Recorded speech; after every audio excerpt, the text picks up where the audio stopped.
আকাশ ইসলাম আপনি লিখেছেন নামাজের মধ্যে সূরা ফাতিহার পরে নামাজ লম্বা করার জন্য সূরা ফাতিহার পর দুইটি অথবা তিনটি অথবা একাধিক সূরা মেলানো যাবে কিনা, ঝুমুর যুক্ত নূপুর পায়ে দিয়ে নামাজ পড়লে নামাজ হবে কিনা, মানে নূপুরের ঝুমুরের আওয়াজ নামাজের কোনো ব্যাঘাত ঘটাবে কিনা। রহিল ইসলাম আপনি লিখেছেন যদি জুমার নামাজ পড়ার সুযোগ না পাই তাহলে কি করব।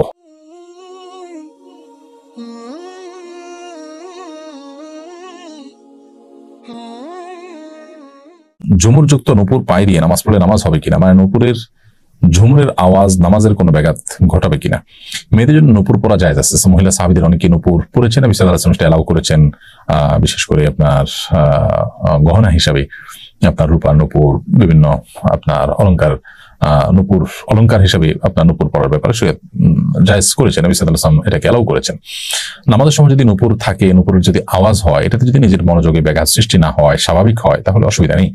আর যদি এটা অস্বাভাবিক পর্যায়ে আওয়াজ হয় এবং নামাজে মনোযোগের মধ্যে ব্যাঘাত সৃষ্টি হয়, তাহলে সেটা খুলে নামাজ পড়া উচিত।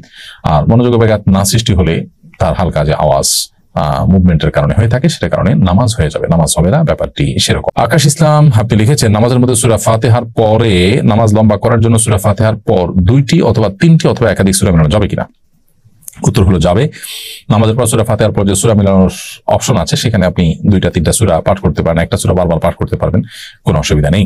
জহির ইসলাম আপনি লিখেছেন যদি জুমার নামাজ পড়ার সুযোগ না পাই তাহলে কি করব। জুমার নামাজ পড়ার সুযোগ যদি না পান, এমন কোন চাকরি যদি আপনার করা লাগে যে চাকরিতে জুমার নামাজ পড়তে না পারেন, সেই চাকরি ছেড়ে দিবেন। কারণ যে চাকরি করতে গিয়ে জুমার নামাজ পড়তে পারবেন না, ফরজ বিধান আদায় করতে পারবেন না, আপনাকে গুনাহে লিপ্ত হতে হবে, সেই চাকরি করা আপনার জন্য শরীয়তের দৃষ্টিকোণ থেকে জায়েজ নাই। কারণ মুসলমান তার জন্য নামাজটা হলো বাঁচা মরার মতো, অর্থাৎ আমার জীবন রক্ষার জন্য নিঃশ্বাস গ্রহণ করা, শ্বাস প্রশ্বাস গ্রহণ করা যেরকম গুরুত্বপূর্ণ, ঠিক একইভাবে আমার নামাজ পড়াটা আমার ঈমান রক্ষার জন্য সেরকম গুরুত্বপূর্ণ। সো আমার যদি নিঃশ্বাস বন্ধ করে কেউ ডিউটি করতে বলে, সেটা যেরকম আমার কাছে মোটেও গ্রহণযোগ্য হবে না, ঠিক একইভাবে